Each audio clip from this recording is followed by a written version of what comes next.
Welcome everyone to the extraordinary meeting of Faversham Town Council to consider response to the Swale Borough Council local plan review, Reg 19, pre-submission document virtually this evening.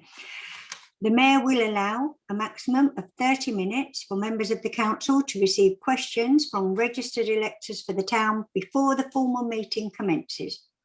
This meeting may be filmed or recorded. At the start of the meeting, the Mayor will confirm all or part of the meeting is being filmed or audio recorded. The whole of the meeting will be recorded, except where there are confidential or exempt items. If any member of the public has an objection to being filmed, please make yourself known to the Mayor or the Deputy Town Clerk before the start of the meeting. No, don't think so. Do we have any questions from the public? Madam Mayor, it might be worth if people want to write a question in the chat and then they can vocalise that afterwards, we can take them in order they appear in the chat window. Thank you. Good idea. Easiest way to manage that. Any questions coming up?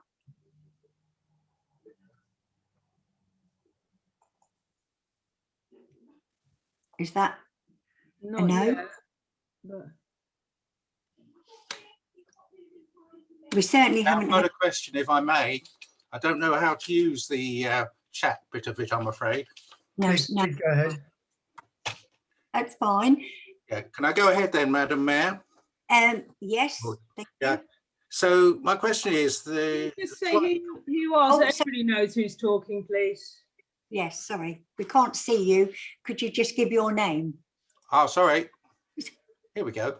So, Nigel Kay. Oh yes, Nigel. I should have recognised your voice. Yeah, sorry.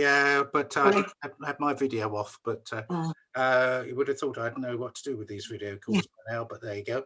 So this is slightly convoluted, but there is. I assure you, this is a question. So the current local plan bearing fruits has 17% of Swale's housing allocation allocated to Faversham, which was fair as Faversham, it was not in the Thames corridor, so it had none of the infrastructure spending and the investment in roads and infrastructure that Sittingbourne and Sheppey has. This was achieved by the then Faversham councillors fighting for Faversham against the leader of Swale Independent Alliance and the leader of Sittingbourne and Sheppey Labour Party, who both openly campaigned for all the increase in Swale's housing numbers to be in Faversham. We now know the leader of the Swale Independent Alliance is now the cabinet member for planning at Swale, and the leader of Sittingbourne and Sheppey Labour Party is now leader of Swale Borough Council. It's clear that they're trying to cancel sites in Sittingbourne and Sheppey already in the local plan and push all the housing to Faversham, which will destroy the character of the town forever. We know from one of the current Faversham councillors who was indiscreet that they aim to push up to 8,000 houses to Faversham, which is just not fair. This figure, this is with windfall sites. There's various reasons why the windfall sites will also come to Faversham. This figure is also supported as being the potential number by the well-respected countryside charity CPRE. This is not necessary, as Faversham Swale councillors hold the balance of power at Swale. Will they, on the local plan, if they can't do it in other things, put their allegiance to the Swale Rainbow Alliance aside, and will they and the town council fight for Faversham to ensure that the town only has its fair share of Swale's housing allocation and stop our wonderful historical town and lots of Grade 1 agricultural land being destroyed? That's my question, Madam Mayor. Thank you. Do we think our MP will be pushing that as well? Councillor Barker. Thank you, Madam Mayor, and thank you, Mr. Kay, for the question. Hoping people can hear me. Okay. Yeah. So firstly, on the allocation in bearing fruits of 17% to I think what is about 35% of the allocation. I mean, the short answer is, unfortunately, the allocations have have been agreed already for that local plan.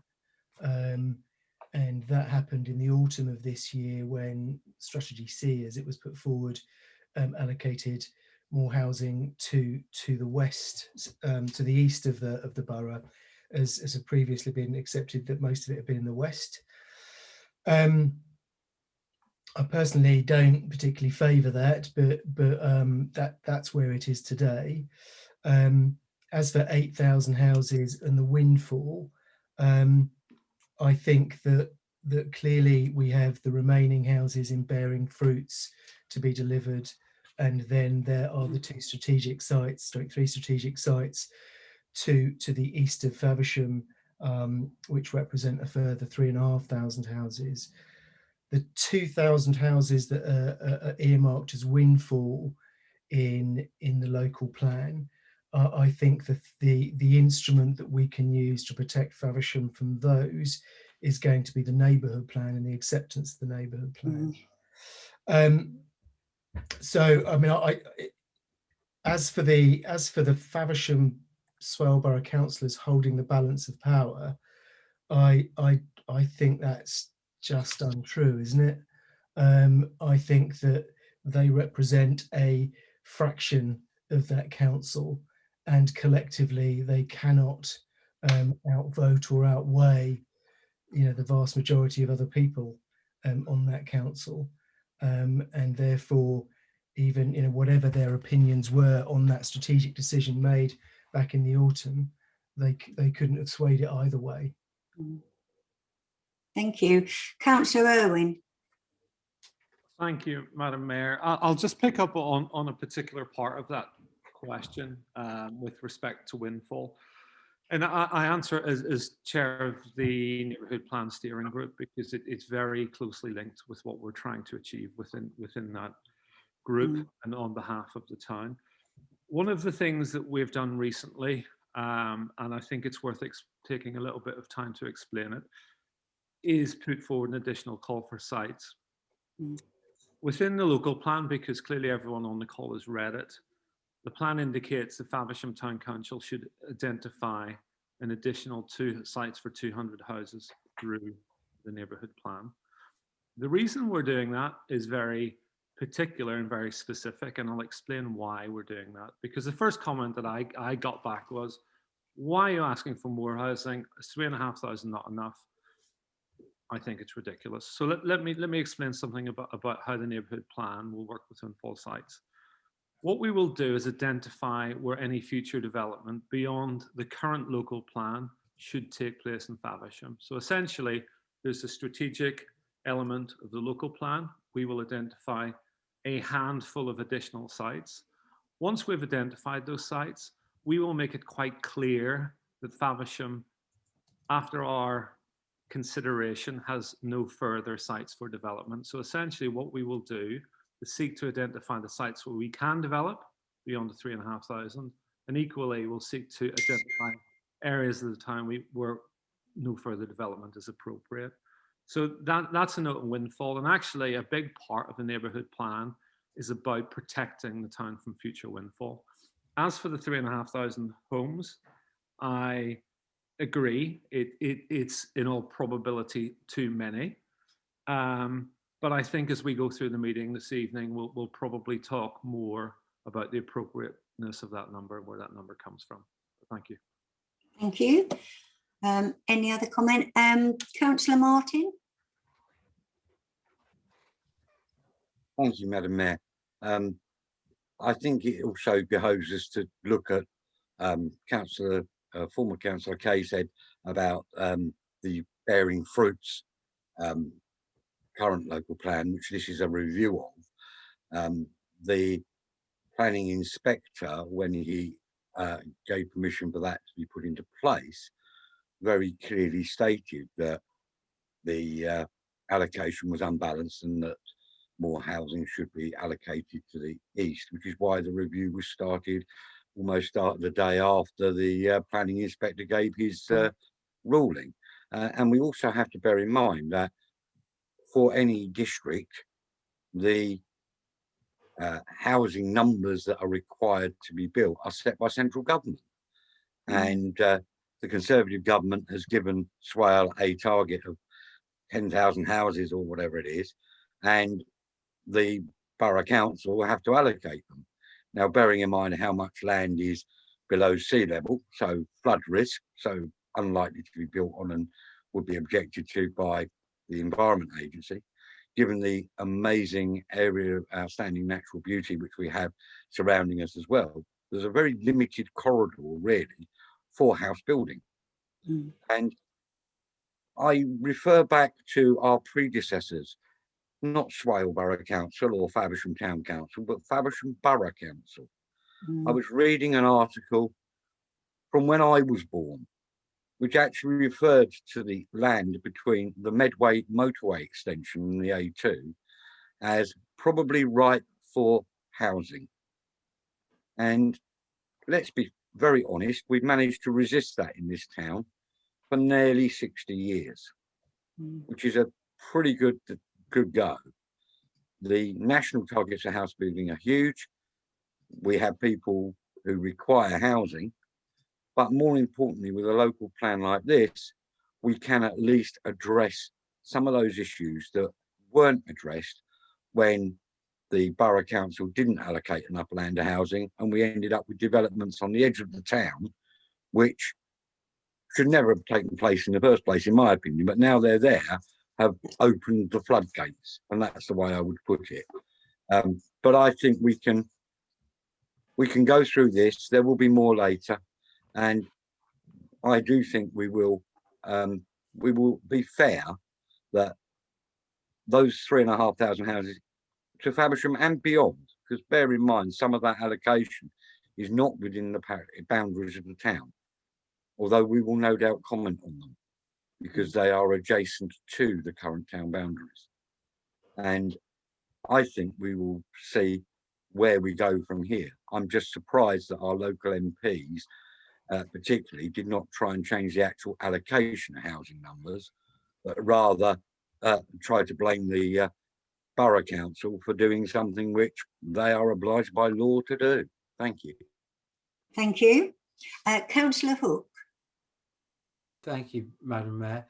And I just wanted to follow on from the point Councillor Martin made. I think in part he read my mind. We're going to talk about more of the detail, the proposed plan tonight, but let's not forget the very reason we're here is because the UK government imposes by law on councils and their communities an obligation. You must build a number of houses that we, the UK government, will decide. They don't let communities decide for themselves what that number should be. It's deeply undemocratic. A number of Kent MPs earlier this year signed a letter calling on the government to change the number they were imposing, and it's deeply disappointing that Faversham's MP didn't sign that letter for reasons that haven't been explained or put forward. And let's not kid ourselves that the previous council provided for us some halcyon days. We know that under the previous council, was it 3,000 houses at Perry Court were imposed on Faversham against the overwhelming will of local people. So I think rather than promote mythology about the past, let's grab the bull by the horns of the present situation and do the best for Faversham, as this council does every day, every week, all year round. Thank you. Thank you. Any other comments? Madam Mayor, there are two questions in the chat. The first one is by Chris Oswald Jones, if you'd like to take that, perhaps. Yes, please. Mr. Oswald Jones.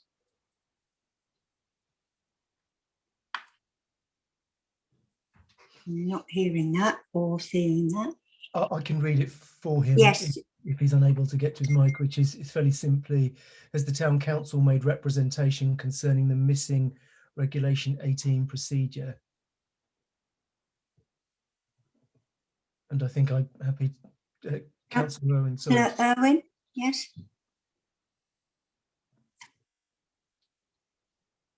Sorry, Councillor Bark, I'm sure you can add to it. So this was a mystery to me as well, until I read recently, as highlighted by Councillor Martin, that the very day after Bearing Fruits was published and adopted, the review of the local plan started. So apparently the Regulation 18 procedure took place in 2018. I wasn't certainly aware of it. Maybe I didn't look out for it, I didn't look or listen hard enough. But my understanding is it did take place in 2018 on the basis that they started reviewing the plan as soon as it was adopted. But perhaps another councillor could add a bit more detail to that. Thank you. Councillor Barker, were you wishing to come back in? Councillor Saunders, I think, was next. Councillor Saunders, sorry, yes. Okay, thank you, Madam Mayor. I know we haven't started the meeting yet, but can I declare an interest as the Cabinet Member for the Environment at Swale Borough Council? Yeah, I think Councillor Irwin is correct that in the spring of 2018, the Council did undertake a formal Regulation 18 consultation on the document. Looking ahead. There were 46 questions, notification letters were sent out to 2,000 individuals and organisations.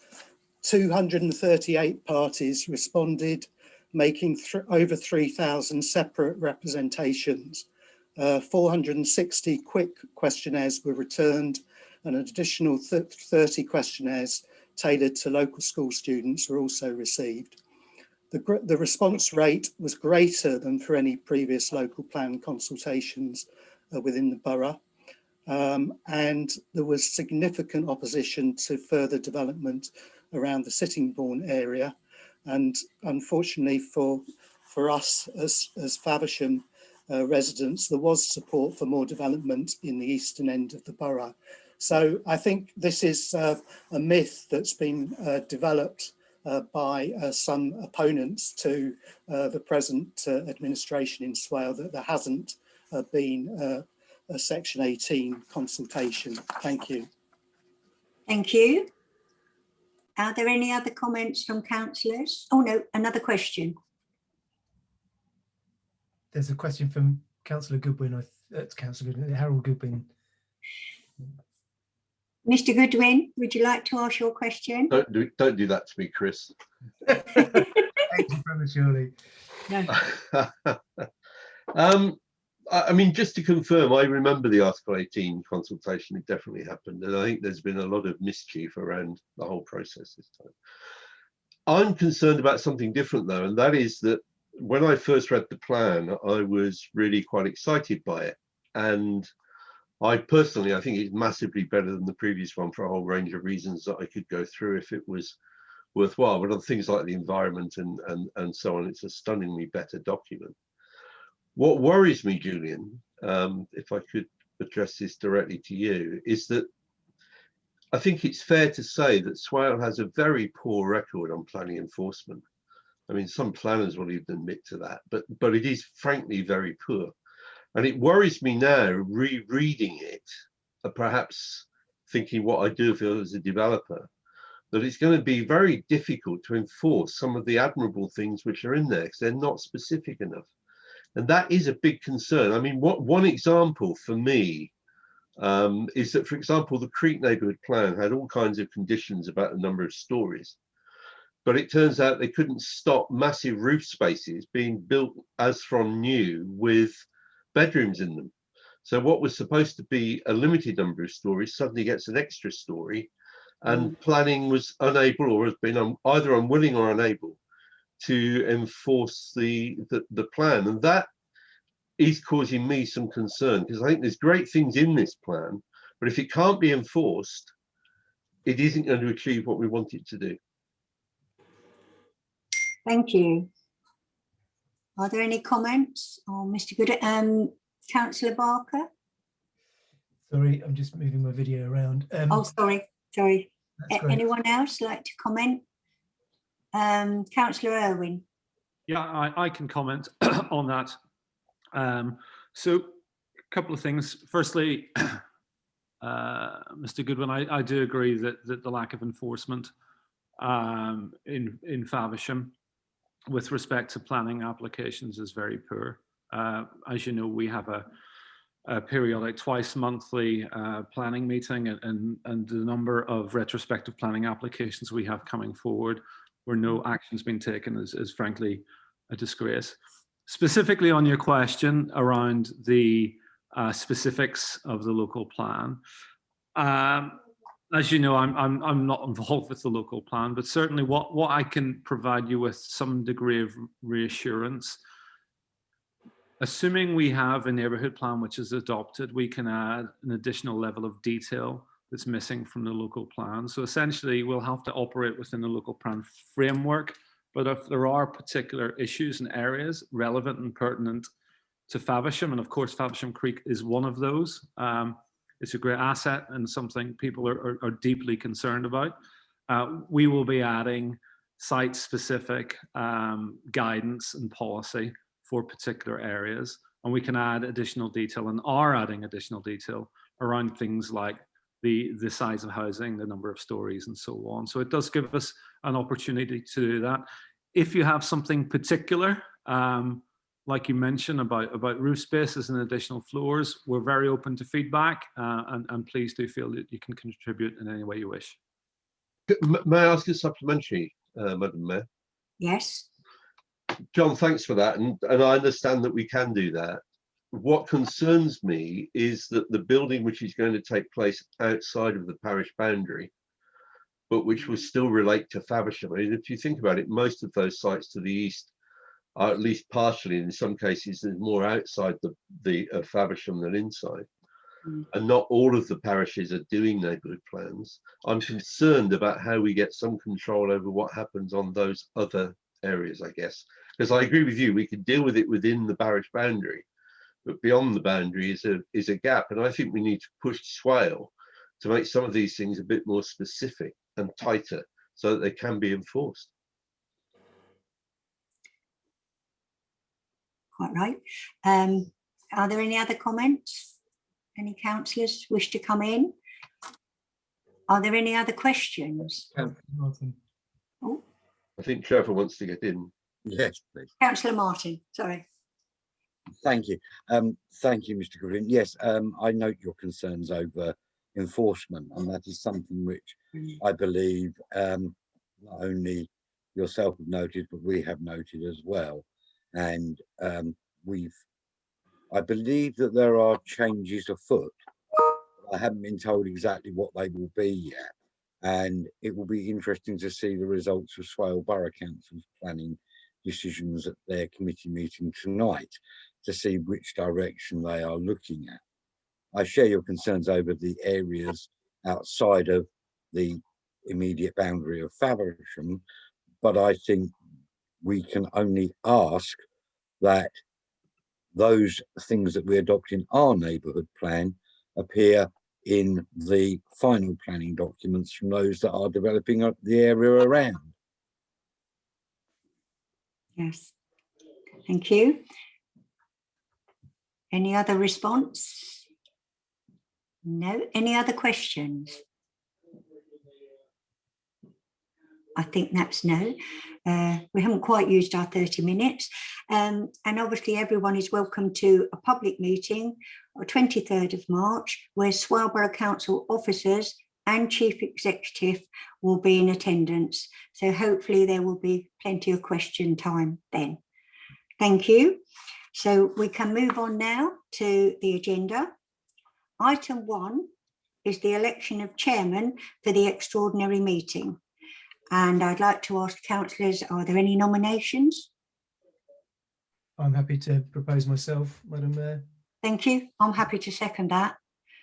Can we vote on that then? Can we all vote on that?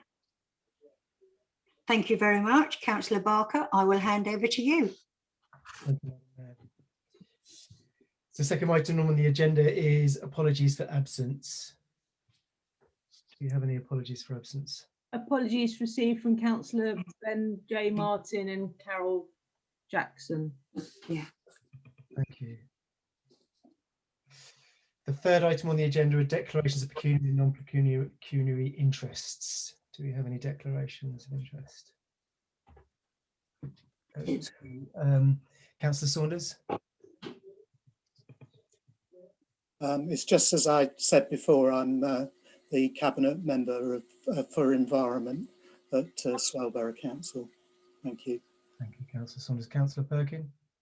Yeah, just that I'm the Deputy Cabinet Member for Health and Wellbeing at the Borough Council. Thank you.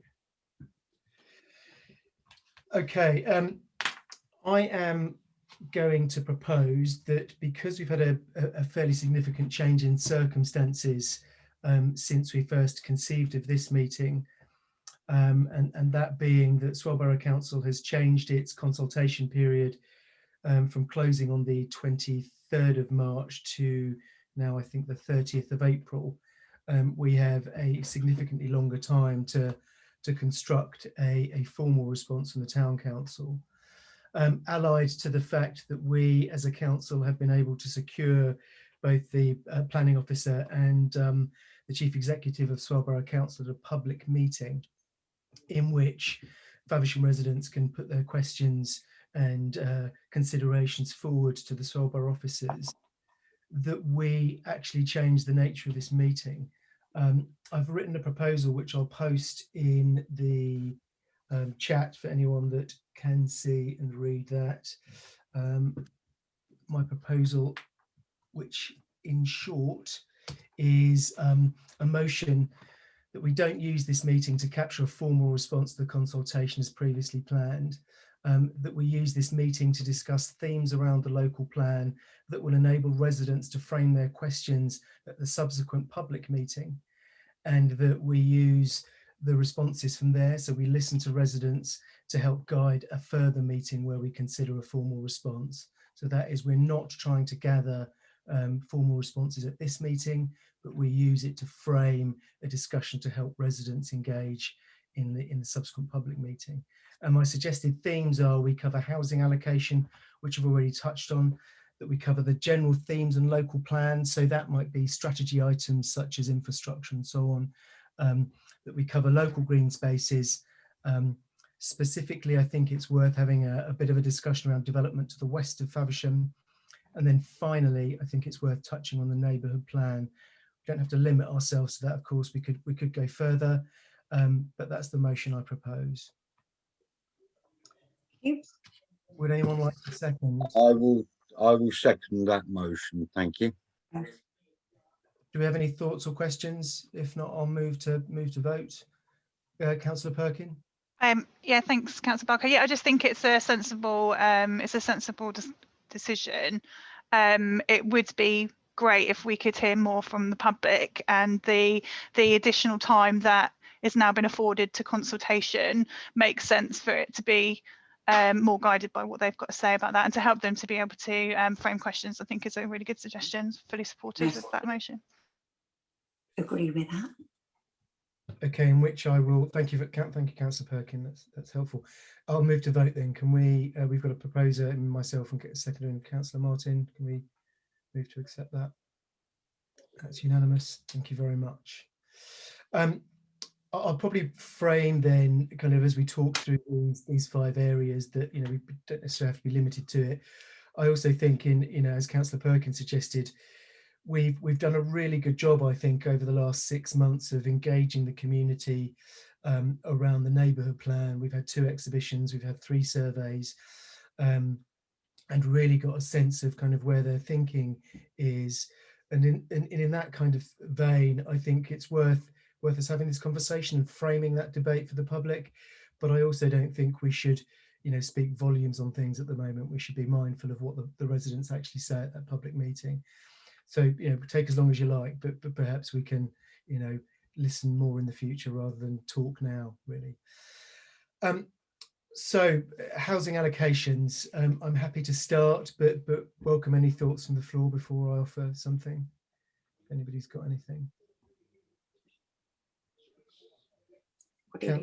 Councillor Thomas. Thank you, Councillor Barker. I just really wanted to echo some of what's been said before, in that I'm horrified that government can impose these unrealistic housing targets on our borough. I mean, where do they expect us to place these houses? We're surrounded by premium agricultural land, particularly around to the south, and to the north we've got marshland and the sea and the creeks. So I'm very unclear as to where these houses are supposed to be going.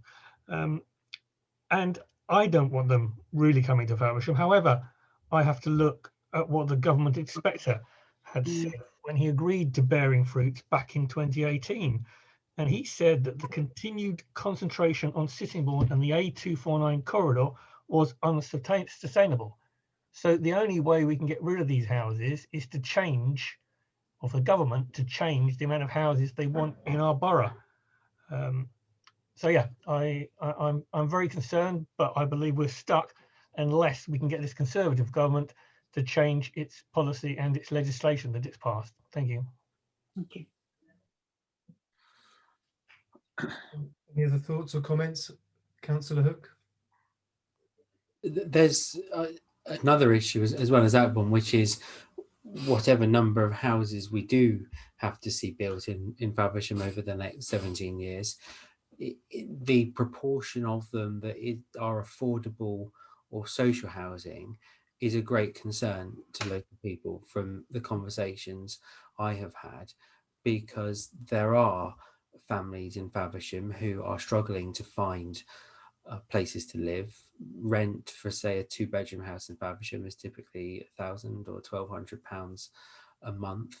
And if a greater proportion of whatever housing is built, which should be a lower figure than is proposed, was truly affordable, and I don't mean the government's silly definition of affordable, but actually affordable, or social housing that could be under our community land trust here in Faversham, or a housing association, or one of the other forms of social housing, then that would really help young families in Faversham, who at the moment, as a councillor, you often get caseworker people who are living 3 generations all together in a house that's really suitable for just a couple or not much more than that. So it strikes to me that as things stand, we're at risk of the worst of all worlds, the government imposing on us a lot of housing and also preventing us making sure there's a decent amount of affordable and social housing in that. I think we've got three next. I'll take them in this order: Councillor Perkin, Councillor Irwin, Councillor Martin. Thank you, Councillor Barker. Yeah, I just wanted to kind of echo what Councillor Hook said, really. Just today, it was interesting to see a thread on Faversham Matters around the lack of affordability of housing within Faversham. There was a particular family that work and their children go to school in Faversham who have had to leave the area just because they can't afford to buy here, and have managed to get a house for about £60,000 less elsewhere and are commuting in. I think also it's worth remembering in the summer of last year, when the Community Land Trust did a survey of housing need within Faversham and found that there were 211 people sofa surfing, and there's a huge proportion of families that want to put roots down in Faversham but just don't have the ability to do that. I found it quite interesting listening to the Chancellor yesterday when he spoke about lowering the minimum deposit for first-time buyers to 5%, as if 5% wasn't £20,000 to £25,000 in the southeast, at its minimum. And entry-level market housing is completely unaffordable for huge amounts of people that live in Faversham, huge amounts of people that are working full-time, people that are from two working parents can't afford to buy a house within Faversham. And I think that it's really important to not overstate that. The lack of affordable housing in Faversham is chronic, and we want to create a thriving and supportive community within a town, and to do that we do need people that want to live and work here, and we do need to provide things for those people.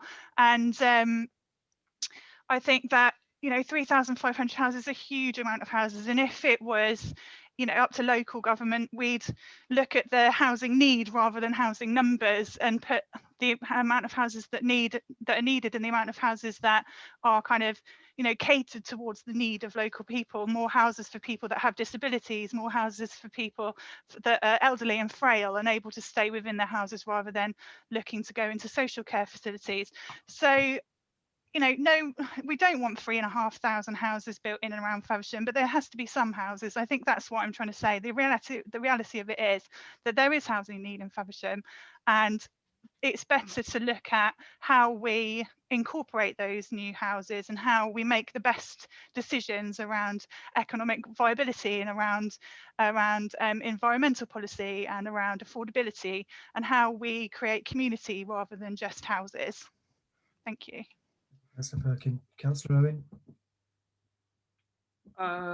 I think it was Council. Oh, okay, that's fine. So really, I think I was going to speak in very similar vein to both Councillor Hook and Councillor Perkin, but it's worth saying, you know, just today I was reading the same housing needs assessment that was conducted by the Faversham Community Land Trust. I think what they identified is there's a need, their estimates is there's a need for 1,900 housing units for both affordable purchase and affordable rent within Faversham. Some way different from the 3,500 we're getting, but I think it does highlight the issue. It's not that we have a lack of housing, it's the fact that we have a lack of affordable housing and a lack of adequate and suitable housing. You know, we need more family homes, we need small homes for single people, for couples, we need homes for older residents who are downsizing, we need houses for first-time buyers, we need socially rented housing for low-income households, and we need housing for the frail and elderly within our community. So it's not that we need 3,500 houses. There is a need for housing. It's probably around the 2,000 mark, and we need the right housing for people who live in Faversham. Thank you, Councillor Owen. I thought I had Councillor Martin next and then Councillor Saunders. Thank you. Thank you, Councillor Barker. It's interesting that my colleagues here have commented on the affordable housing. And one of the things that this policy I know gives is 30% figure across the borough, which previously it did not, the previous iteration did not. So that would provide, of that allocation, somewhere between 1,050 and 1,400 affordable homes using the figures that the government use at the moment for that.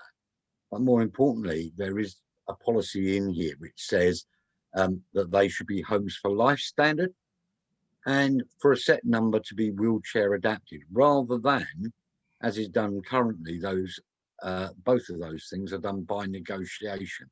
Here it is in the standard, so the developer, the builder will know that they have to build to those standards because it's actually set in the policy, and I can only welcome that. I've seen Faversham grow over my lifetime in many ways, and some of it to the good, some of it to the bad, perhaps, but inevitably the one thing that all of those developments have done have added to the community spirit of Faversham, whether it be Stonebridge Way or Willamont Close. It happens, and it seems to me that it happens in a staggered way rather than just continuous, which is perhaps we welcome because it does give us chance to put our stamp on it and to make Faversham better, which is a good thing. But I do think we should acknowledge that at least in some part this will go to it. You know, the fact that we can't just say all 3,500 should be affordable, which would probably be very welcome, is something that is set in law. So we just have to make the best of it again. Thank you. Thank you. Councillor Martin. Councillor Saunders. Thank you, Chair.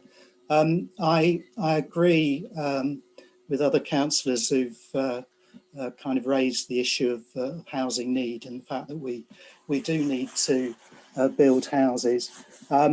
I think I don't want to divert the discussion away from Faversham, but I think we need to remember that part of the reason that we are being asked to have such a high volume of houses in Swale is a direct result of misguided government policy, which puts all the emphasis on relying on the market to deliver houses, and in fact subsidises volume house builders rather than investing in social housing, which would be a far more efficient way to tackle a lot of the housing needs that we have.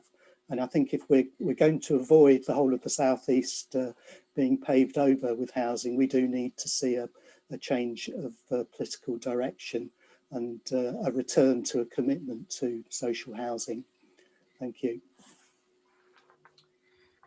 Thank you, Councillor Saunders. I mean, I guess just to summarise, unless there are any other comments, really, that there's a. Councillor Williams has his hand up. Sorry, Councillor Williams, I was looking down at my notes rather than looking at the screen. No, Sorry. that's okay. I lower my hand now. Thank you. Just quickly, it was actually what Councillor Saunders said is sort of similar to what I was going to say. Really, is that, you know, with the government's kind of desire to sort of use house building as an economic stimulus, you know, the almost this sort of silver bullet to get us out of economic downturn. You can see why the emphasis is in building further houses that can actually sell for quite a vast sum of money, because people will buy them. You know, it's a product, a commodity, rather than a home or place for persons to live. Now, I mean, from my perspective, as an environmental perspective, this is quite disastrous, because not only are you plonking lots of houses in areas that may not need the housing, particularly those local people that can't afford to buy it, you're providing houses quickly that haven't got a robust environmental standards alongside it. I mean, obviously, clearly, and we'll go into it later, I'm sure, is the local plan is trying to address that, and the neighbourhood plan is trying to address that, but it shouldn't fall down to local authorities to try and push for it when the government should be doing that in the first place. So really, my comments were really just to really raise that, really. Thank you, Councillor Williams. I mean, just to sort of round that out, then, I mean, lots of comments about, you know, being forced to take targets, and I'd, you know, like to echo one of the sentiments made in answer to one of the earlier questions from the public and the residents, which was about, you know, I'm quite surprised that I think it was in October, 10 MPs across Kent wrote to the Secretary of State and complained about the quantity of housing that was being allocated to Kent. And I was really quite surprised by the omission of our MP Helen Whately's signature on that letter, and I think that's quite damning in and of itself. I mean, as everyone said, you know, with the land we have to allocate is relatively small, and one of the key things that are to be drawn from the local plan that I think is positive is the potential allocations of affordable housing.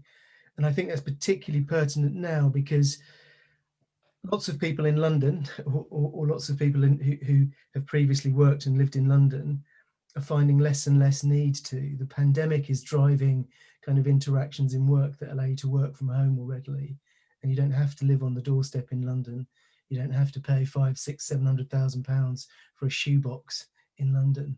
It's quite easy to get a much cheaper house and work from home, predominantly, you know, in a town that is easily commutable.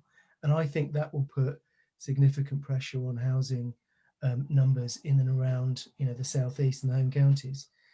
And clearly, you know, Faversham will be part of that. And so to have a high allocation of affordable housing, or as high as is reasonable and feasible, is incredibly important. And I think the local plan has to be praised for that, if only that, unfortunately. I'm going to move us on then. General plan reflection. I mean, don't feel like you have to dream up things here. I mean, when I was thinking about general plan reflection, it might be, you know, considerations around transport or infrastructure or anything like that. I'm happy to kick us off if people want, but if anybody does have any thoughts, I'll take those and then come in at the end. Councillor Martin. Thank you. One of the things I think I missed in it and would like to see, because I'm very conscious that a lot of the dwellings to the current homes and dwellings to the south of the A2 are not actually on mains drainage. And I think one of the things that we should be asking the inspector and the borough council to add into this is that where development takes place and mains drainage is being put in, it should also hook up to those particular properties. They're not vast in number, but I do think it's something that we should actively try and pursue, because it will cut down on lorry movements if you haven't got to have a cesspit emptied. It will, we know that as part of this, it does state in the infrastructure development plan that Faversham sewage works will need to be upgraded because it wouldn't be able to cope. And we know that there are residents who have very severe concerns around the developments that are taking place now, that could happen. But I would think that's the one thing I would say that I noted. I welcome the environmental standards that have been put in. I really do. And just hope we can get them even higher if possible. Any other thoughts or comments? Councillor Thomas. Thank you, Councillor Barker. I was going to comment on the local plan, the fact it has some very good policies on environmental measures and policies for the building of houses. But I also, and that's like EV panels, the charging points for electric cars. But I really wanted to highlight that a lot of what local council can put into its policies depends on the viability of the developers building these properties, and that seems to be my understanding, it hinges on the amount of profit they're going to make on these houses. And I was quite shocked by the amount of profit they're allowed to make and the amount of compromises that local authorities have to make to their desires, which many local people would think can easily be asked of developers. But from my experience and observations, I was seeing things getting thrown out which we really wanted to have as policies for developers when they're building these houses in our boroughs. So I would like to highlight that. Viability is a very painful thing I found, in that all the good intentions and the things that we would all think are obvious that should be done were being thrown out because it reduced the developer's profit all the time. However, I am pleased with what the local plan has managed to get in its policies. So it's a balancing act, I guess. But I would just like to highlight, I think more could have been done if the policies or the government legislation wasn't so much on the developer's side. Thank you. Thank you, Councillor Thomas. Any other thoughts or questions, Councillor Saunders? And then Councillor Williams. Sorry, I think Councillor Perkin and possibly Councillor Williams had their hands raised before me, Councillor Barker, so I'd be very happy for them to go first. Sorry, I think as well. Councillor Perkin. No, goes first. Is it me? Yes, yes. Okay, Sorry. no, that's okay. I didn't want to jump in front of anybody. I just wanted to raise a couple of points, especially around infrastructure provision. I think it's really positive to see 2 schools included within the local plan. I know that from conversations with residents, especially in Abbey Ward, it can be a struggle for people living within the east side of the town to access schools that they would like their children to go to, and quite often they end up going out to the villages. So I welcome that provision. I think that it's a difficult one because I know it's not a public service and it hasn't got any control from county or from anywhere else, but I wonder whether it's worth, as a town council, just looking into early years provision. It's not mentioned on the plan, but it might be something worth just referencing. Recently with the health and wellbeing plan at Swale, we've looked into the Marmot review, which is quite an important piece of public health research which looks into the importance of early years and kind of early childhood development on later health outcomes. So it'd just be interesting to kind of raise that as a point of interest. Following on from that, really, health and infrastructure, kind of health provision within the town.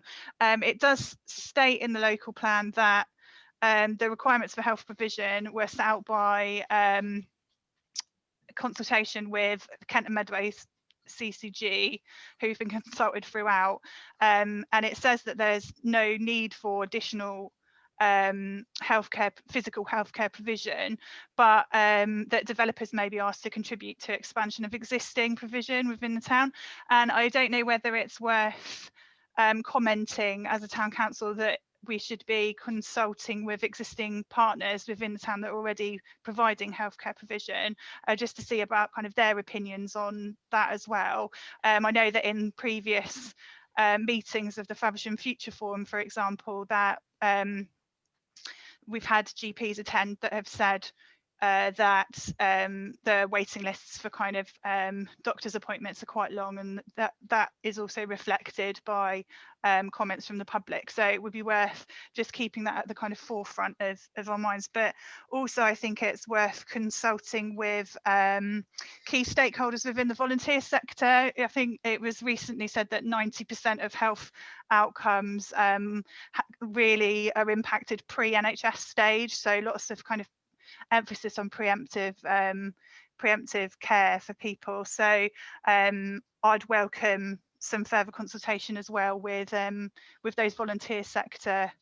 health providers and kind of social prescription services as well. So I don't know whether that's worth passing as a comment. I don't know if anyone's got any other opinions on that, but that's kind of my thoughts on infrastructure. Councillor Williams. Thank you. I just wanted to pick up a couple of points I was looking through on the natural environment and the environment in general, because there's obviously processes that the town council are going through to try and improve environmental standards in the town. One of the points that I picked up, there's the strategic green corridors, and there's two sort of that impact the town more greatly within the plan, and that works quite well with the desire for the town council to develop an LC WIP, so a local cycling and walking plan, and that will help provide people that live on the east of the town with at least better access for walking and cycling to and from the town to the east towards Canterbury, which I think is really important for air quality and people's well-being. And obviously with the neighbourhood planning process as well, that links really well with that. I am encouraged to see that there is quite a lot on active travel and sustainable transport. I think that's really important to generally do to look at modal shifts in terms of how people travel from these new developments and indeed the rest of the town, encouraging a less car cultured community. I think that's really important. The other thing on biodiversity, I think the net gain of 20% on biodiversity developments is really encouraging. I think that like others have said, you know, the government's policy and legislation is very woeful in terms of biodiversity and climate change generally, in terms of new builds. So I think to see the Borough Council trying to raise those standards is very, very encouraging.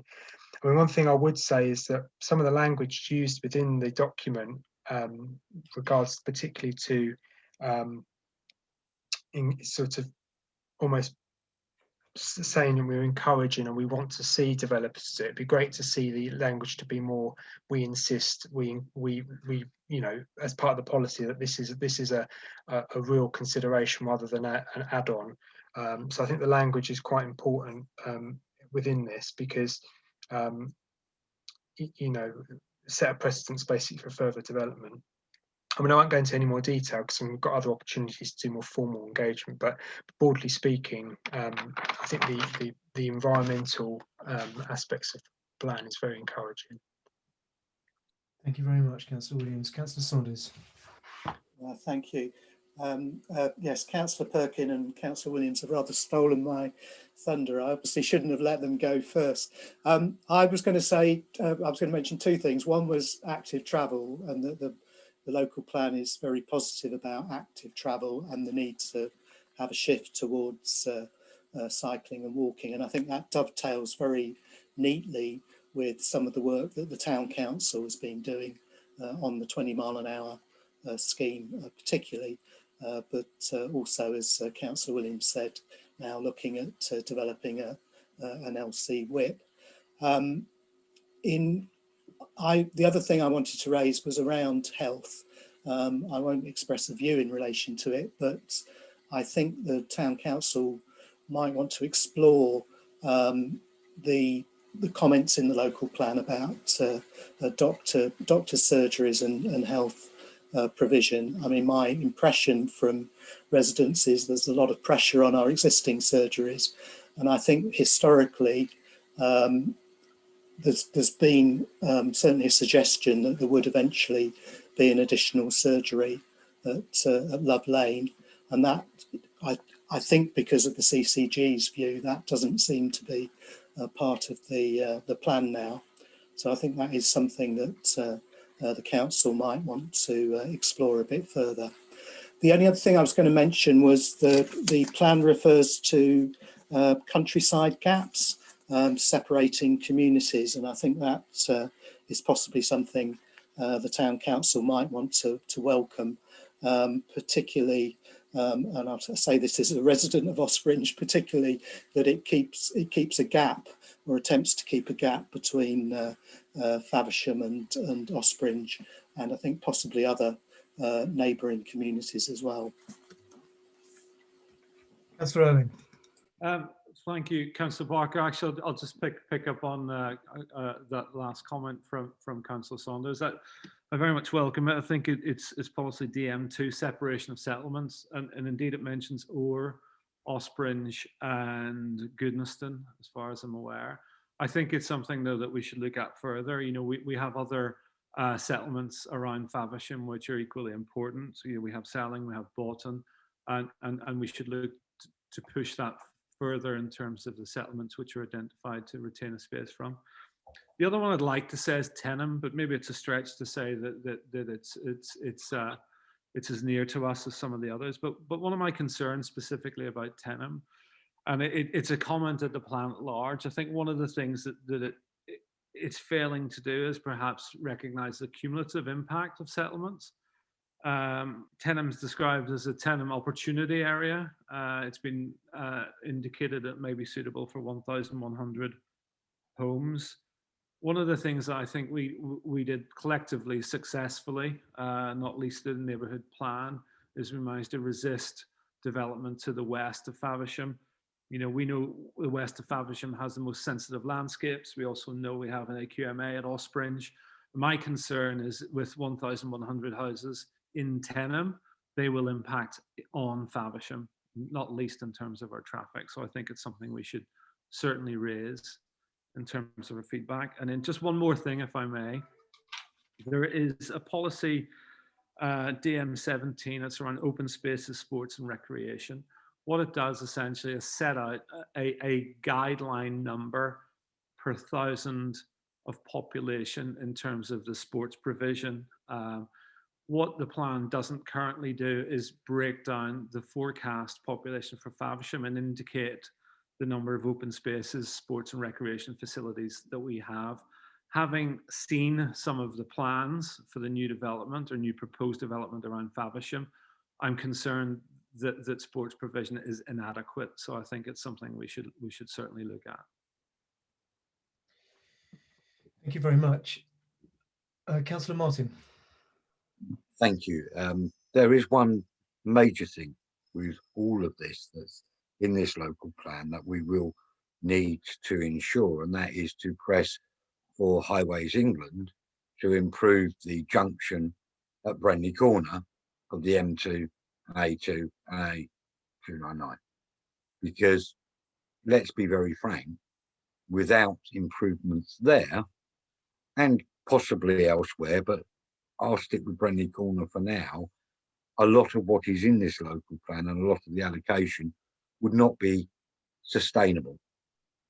And whilst I realise it's quite a long period, up to 2030, whatever he said, 38 or whatever, I do think that's one of the things that we must be looking at when we look at this, because, and as rightly pointed out by Councillor Irwin, we do have an AQMA here in Ospringe, which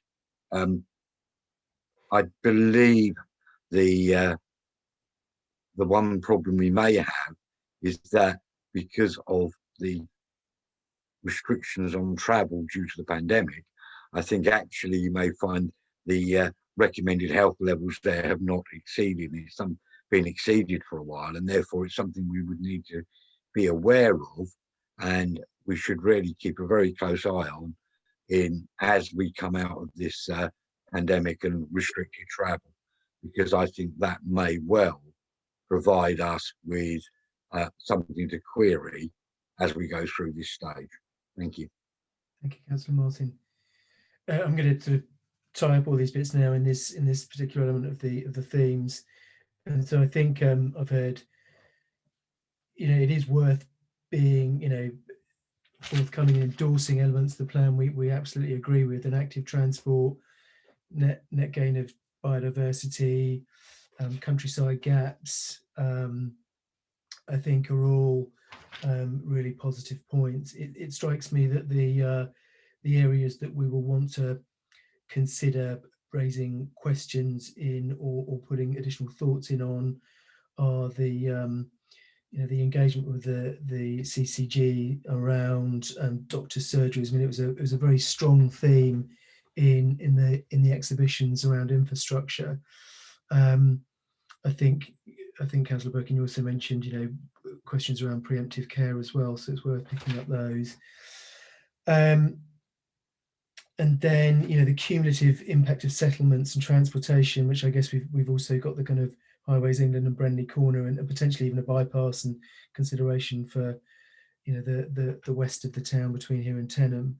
I think it's worth us thinking about what that might look like, as well as a consultation response. But it is worth, I guess, just reiterating there are positives as well as gaps that we might want to just comment on. So thank you for that. I guess moving on to the next area, which is local green spaces, which we've covered in part, I think. Councillor Irwin, I noted your open spaces, and it'd be worth getting a breakdown of the population and just whether there is enough sports provision. Is there anything else in and around local green spaces you wanted to pick up? Councillor Irwin. Just a small matter.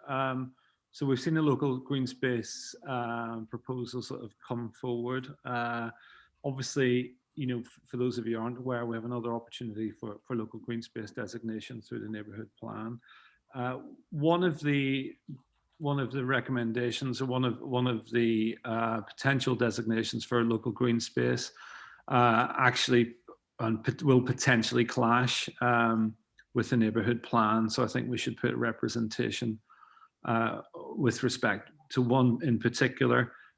There are a couple that weren't indicated for designation, being Crab Island is at top of mind, I think, which is probably worthy of being designated as local green space. But it's just really to make everyone aware that we do have another opportunity to look at local green spaces, and of course there's one we'd like to put a representation in on.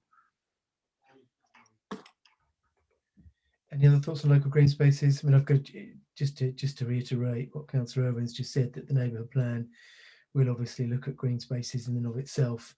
And I think one of the beauties of the neighbourhood plan is that, because we are, the more local to the areas, our representation of those carries greater weight as well. So, I was quite pleased with the approach to local green spaces generally in the local plan, but I think there are a couple of areas we can supplement that on. Councillor Williams. Thank you. I don't know if Councillor Hook was before me. I don't know if his hand's up previously or not. Or my hand was up on the last item, and okay, I'll give way to Councillor Hook first, and then I'll. Thanks, Councillor. So I just want to say on the last item that something that struck me is a phrase in the document: most of the borough is rural in character.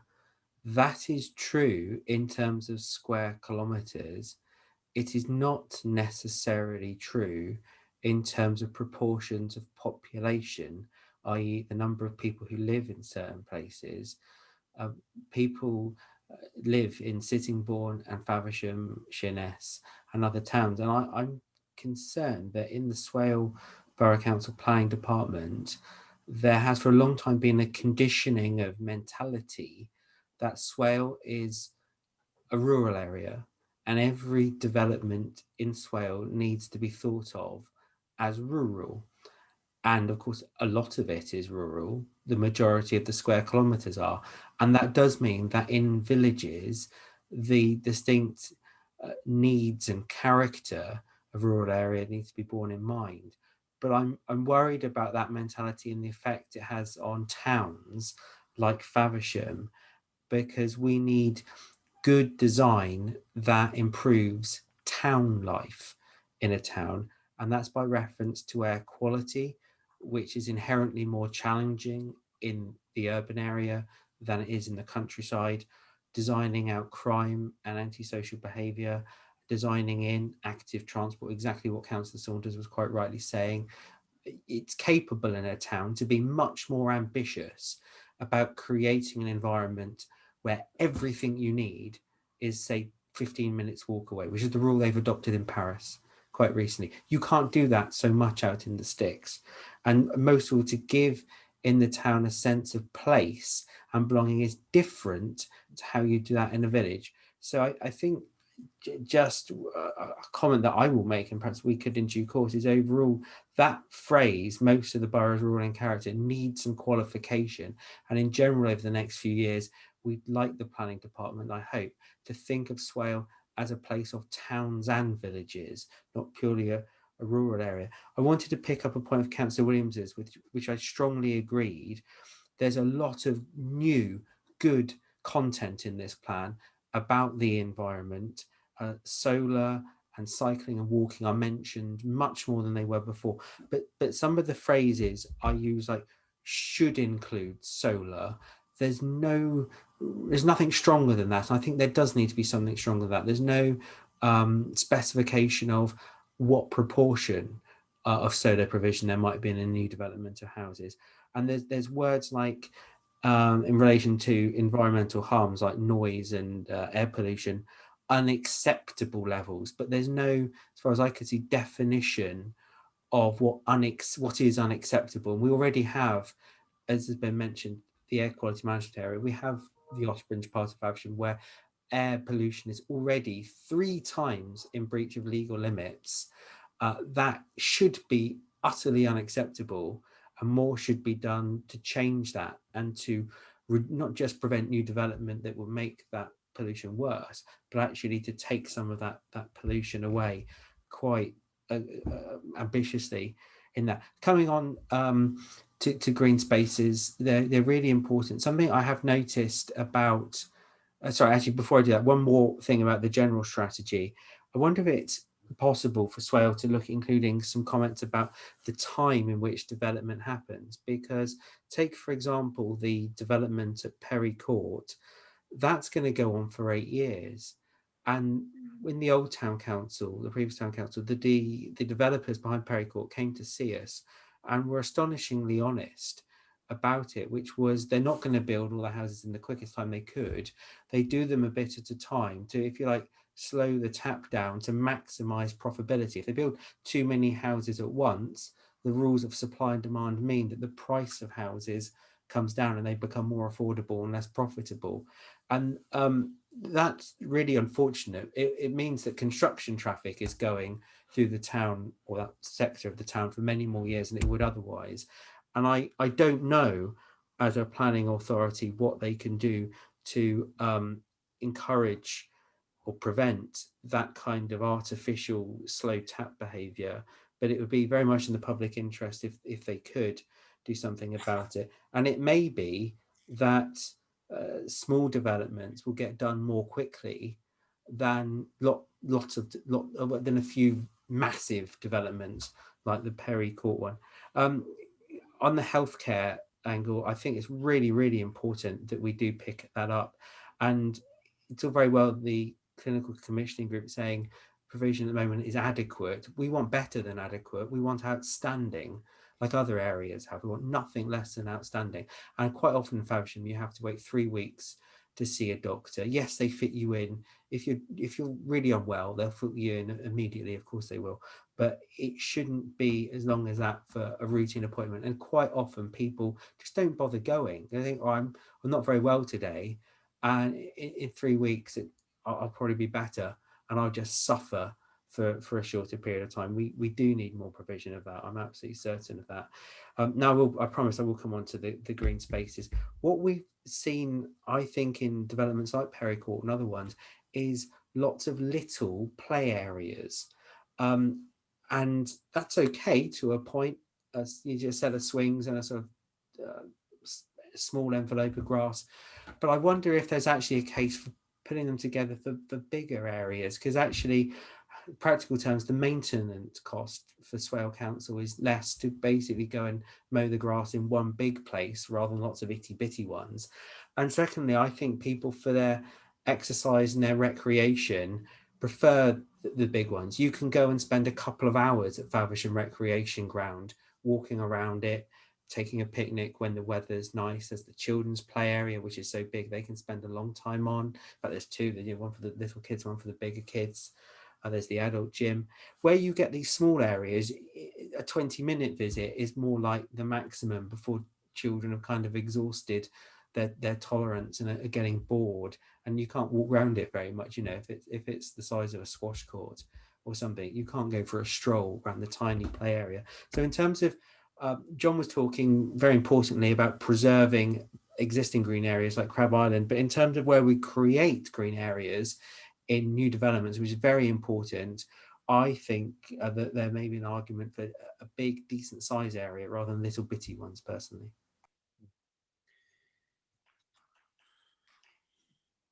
Thank you very much, Councillor Hook. I think Councillor Williams was next, and then Councillor Irwin. So thank you. I was just going to make just a couple of comments on the green spaces. Well, the positive side was that it was good to see some of or quite a lot of the nominated green spaces as being included in the draft local plan, particularly at the north of the town. So areas which, to most people's eyes, would be very unsuitable for development because they're kind of getting closer to the coastal parts of the town, the creek, quite low lying, particularly given the fact that the predicted sea level rises are perhaps over 1 metre within the next 80 years. So obviously these areas are going to be quite important to protect the town in the future. So that's good. There are a few places actually that I think, unless I haven't read it properly, that I think we're missing, which are quite sort of, and I know within the neighbour plan process these can possibly be picked up, but even places like the QE playing fields, the rec, and there's a few areas of land that link parts of the town between places like the Faversham Reach and the Triple SI, and then there's a few others that I noted down, but that are quite key sort of little parts of green spaces that are not just places for recreational sport, but places for people to enjoy as green spaces. And obviously then the upside is that you get an increased level of connectivity for biodiversity. So I think in the formal responses, I think it's quite useful to highlight some of these, but just that there are some missings, but broadly speaking, I think they've taken on board what a lot of the community have said of the green space, which is really good. Thank you very much, Councillor Williams. Councillor Owen?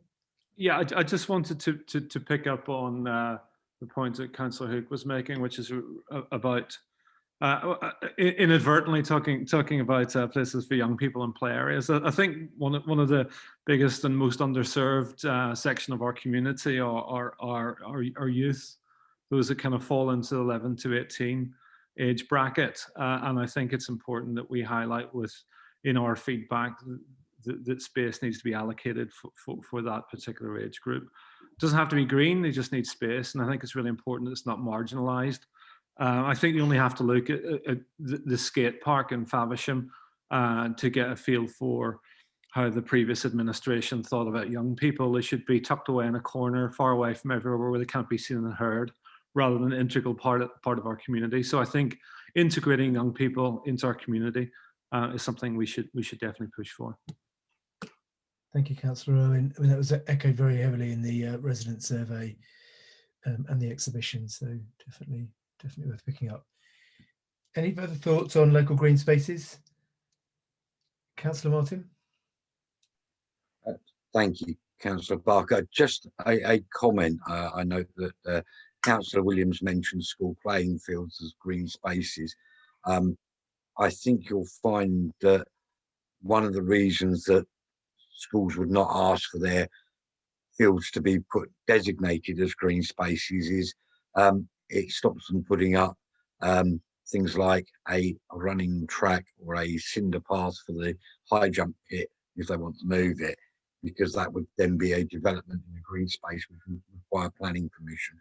So, and to be fair to the two current secondary schools, I think you'll find that some of their lands are either parts of scheduled ancient monuments in one case, which automatically protects the green space, or in the other, they have covenants on the land which does not allow a building larger than a regular sports pavilion of no more than 1 story on the rest of their lands. So I think where the actual schools themselves have already got those sort of protections within their covenants. Thank you. Thank you very much, Councillor Martin. If there are no other thoughts and questions on local green spaces, make sure I've taken note of everyone's questions and thoughts. I shall move us on to development to the west of Faversham. I mean, to be honest, lots of the considerations I thought might be worth raising, I think have been raised in part anyway, and I'll just cover those again. So Councillor Owen mentioned the cumulative impact of settlements, and really my concern and consideration is that 1,100 houses to the west, you know, they have 2 directions they can go for food and schools and you know, whatever else they might need, doctors and so on, and there may well be small provision within that area for them, but I can't help but feel with, you know, an ACMA area on Watling Street through Ospringe, you know, the impacts of the traffic from those, you know, I assume 2,500-3,000 cars that come with 1,100 houses could be fairly significant. So some of that's been picked up already. Are there any other thoughts other than that about the impacts of the volume development? Councillor Perkin. Sorry if you can hear my son having a small meltdown in the background. So I just think it's worth highlighting the work that Tim Ingram's has done around the air quality management area. He's done a huge amount of research over quite a number of years trying to highlight kind of traffic movement and its impact on the air quality management area at Ospringe especially. So I wondered whether as a town council we could at some point maybe engage in a conversation with him about the work that he's done. Yeah, very valuable idea. Any other thoughts we want to gather on the volume? Councillor Saunders. Yeah, it's a factual comment really in relation to the air quality management area. In the transport element of the plan, there are suggestions about how traffic can be managed in that area. I think some of them have come from KCC, who are partners in developing the transport strategy. But it is something that you know, the town council might want to have a bit more of a look at. I know one of the suggestions is that some of the suburban roads could be opened up and used to take some of the traffic, and I think, you know, those ideas might, I'm sure local residents will have views about those kinds of ideas. It's a very valuable point. Thank you, Councillor Saunders. If there's nothing further on that, I think I'll move us then on to the last area that I've had, but clearly we can add more if we all think there are other areas worth thinking about, which was the neighbour plan and the relationship to the local plan. And I guess to set some context here, and one of the things I feel that we are lacking in the engagement process on the neighbourhood plan is a very definitive housing number target for the parish in itself. So we know that 3,500 houses are being considered to the east of the town across 3 sites, but clearly only a proportion of those will actually sit within the parish itself. You know, broadly looking at the diagrams, up to a third of it sits in neighbouring parishes. Why I think this is key is because we need a very specific housing target for the neighbourhood plan, and the neighbourhood plan, whilst we are being asked to deliver 200 houses in addition to the major settlements in the local plan, it is worth, I think, knowing the absolute target for the parish area. And the reason I think that is important is, and potentially this could have been lodged in the kind of general considerations for the local plan. You know, I think it's been mentioned a couple of times this evening, there are 2,000 houses set to be delivered by windfall within the local plan.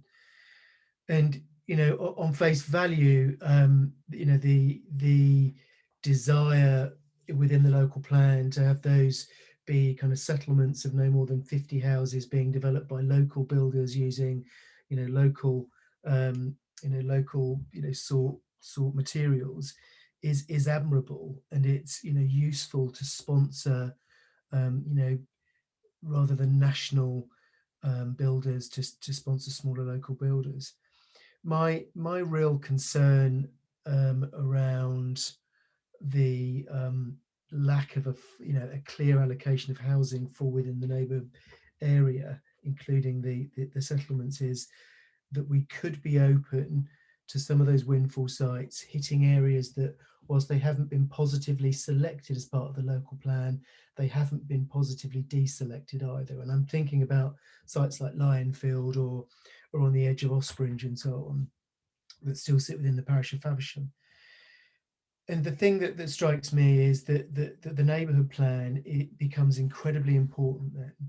And it's incredibly important that we collectively, you know, urge the public to agree to the neighbourhood plan as a means and a method of protecting those current areas that as I think John, as Councillor Owen pointed out, as perhaps it was even Councillor Saunders, you know, the separation of settlements thing, you know, they really allow us to ensure we protect, you know, the distances and spaces, the visual spaces between Faversham, the town, and Ospringe, for example. And so, yeah, when I was thinking about this as a theme, it's just really to firstly kind of outline what I think is the importance of the neighbourhood plan. And for me, it's about absolute protection of the next 17 years for the spaces that remain green from potential windfall sites. It gives us that really strong opportunity to do that. And I just wanted to sort of differentiate between what the local plan can do and what the neighbourhood plan can do. We have, of course, already talked about the additional design standards that we can implement to kind of think about the keeping of character and flavour and fabric of Faversham. And I think that's incredibly important too. This is the first one of the themes that I've talked to without seeking comment, but does anyone else have any thoughts or comment around the neighbourhood plan, its relevance and value? Councillor Owen, followed by Councillor Martin, followed by Councillor Perkin. Yeah, thank you, Councillor Barker. It's just one thing that I don't quite understand how it works yet, but I think it's something that we should all concern ourselves with. And, you know, as we said at the start, the local plan has much to commend it. Let's not talk about housing numbers, but let's talk about the substance of it. So, for instance, it talks about things like active transport. It talks about things like infrastructure. As I think Mr. Goodwin, he's no longer with us, but highlighted at the start, is the local plan lacks an element of detail, certainly an element of detail that the neighbourhood plan can fill. So for instance, with respect to active transport, the town council and the others who are participating in creating the neighbourhood plan are best placed to understand what that actually means on the ground. You know, where are the cycle routes? Where are the footpaths? You know, where does the infrastructure need to be? And my concern is that a lot of the money that will be Section 106 money, which is provided for developers, is I still don't understand how we can ensure, as the people best placed to make decisions around how it should be directed, can make our voice heard. Because ultimately, you know, the developers want to build houses, they maybe want to build some other elements, but actually a lot of these infrastructure elements ultimately are going to be dependent on Section 106 monies. So it's important that we understand as a town council, we can actually have some say over how it's spent and how we can ensure it fits into our priorities as identified within the neighbourhood plan. Yeah, Councillor Owen. Councillor Martin and Councillor Perkin. Thank you. I will comment on Councillor Owen's last remarks about the Section 106 monies. There is another method, which is SIL, which actually allows some money to come to town and parish councils, which currently Section 106 doesn't. But the other comment on this is that the neighbourhood plan only applies to the town of Faversham and our boundaries. And I think that's an excellent opportunity for us to maintain the style and link those new areas that are developed in a far better way. One of my biggest things I think out of this neighbourhood plan, out of the local plan, which transfers well to the neighbourhood plan, is the change to interconnected development, not little cul-de-sacs and bubbles. I find those sort of developments strange, that you can't walk down and turn a corner and be in the next street, which you can in most of Faversham. And I'm very pleased to see that the local plan and the neighbourhood plan will encourage that. Thank you. Thank you, Councillor Martin. Councillor Perkin. Thank you. I was just going to comment on the neighbourhood plan. Obviously, I've not worked on the neighbourhood plan since the beginning of it, but I've been very encouraged by the work that's been happening over the last couple of years that has been in the pipeline. I think that I just wanted to specifically mention the amount of community volunteer input into the neighbourhood plan and how that's been really important to its building, but also the amount of local engagement that's gone on in terms of exhibitions and surveys, and being able to kind of chat to the public about how the neighbourhood plan sits with the local plan and how those two work together to create a kind of more holistic overview towards the needs of people that live and work within Faversham. So I think that it's given us a good opportunity to look at how we engage with the public in terms of their needs and how they fit into the planning process. So I just wanted to kind of put that on record, really. Thank you, Councillor Perkin. Any other thoughts around the neighbourhood plan? I mean, just to kind of follow up on that last point, Councillor Perkin, I think, you know, I mean, ultimately the neighbourhood plan will be decided at referendum, and we can only hope and, you know, extol the virtues of, as we've talked about, the you know, the keeping of this, you know, the maintenance of style and fabric of Faversham and the interconnectedness and the protection of spaces that exist today that, you know, against windfall sites.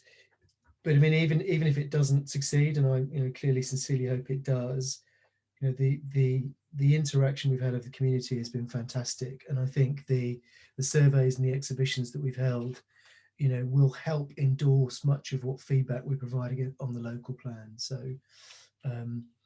as people have mentioned lots of times, the local plan, although you know the sheer volume of housing is horrifying but mandated, there are some very positive parts too. I think that was it for my themes. I'm welcome to take any other areas if anybody has any that we want to discuss. But if we don't, then I'm happy to draw us to a close. Is there anything else anybody else wanted to raise? I think it's been quite constructive. Councillor Hook. Chair, I just wonder if is it worth just recapping the way forward in terms of the dates of the next meetings? Yeah, that's a very good point. So the key dates next are, there is a public meeting on the 23rd of March, and broadly I expect, whilst the town councillors will be there, and it would be probably quite helpful, Councillor Hook, as a Kent County Council representative, if you could be there too. The discussion as I see it will be predominantly between residents asking questions, and where we can answer as a town council because it's meaningful for our input, we do, but predominantly the Swale Borough officers in planning and the chief executive will be able to answer questions and really provide justification for the strategy and logic behind the local plan. So that happens on the 23rd of March. The consultation for the local plan concludes on the 30th of April. So we've yet to agree, but I think when the Policy and Finance Committee meets towards the end of this month, we should agree a date in April to put forward at the town council meeting in early April for a final meeting on this, where we agree a response. I think it would be worth, in advance of that, perhaps us, and perhaps those on the neighbourhood, the neighbourhood plan committee can perhaps gather the thoughts we've taken from today and summarise them, and then perhaps add thoughts from the residents meeting on the 23rd as a starting point for discussion for formal consultation response in April. But those are the key dates and the way forward. Councillor Perkin. Just to add to that, I have requested that the Borough Council look into the possibility of setting up some webinars around the local plan, specifically from officers speaking through the policies. It is a 1,000-page document essentially, so it's enormous, and I think it would be helpful just to be able to kind of dip in and out of a webinar situation, so you're able to kind of get clarity from the officers in your own time if you weren't able to make that meeting. So I'm hopeful that will come forward. I think it would be valuable.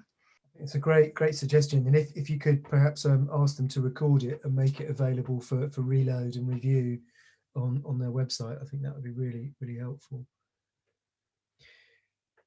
Any other thoughts or questions or comments? Otherwise, I'll draw us to a close. No, well, thank you very much for your time. It's been quite a constructive meeting, a lot to ponder, and I look forward to the engagement with the residents on the 23rd. Thank you very much. Sorry, Councillor Barker, I think I was muted. Sorry. And I just wanted to say thank you for all of you for your valuable teamwork as volunteers. You each bring different elements, and my confidence that together you will achieve the very best possible for Faversham. So thank you very much. Appreciate it. Thank you. Good night then. Thank you very much. Everyone, thank you. See you soon. I haven't got that.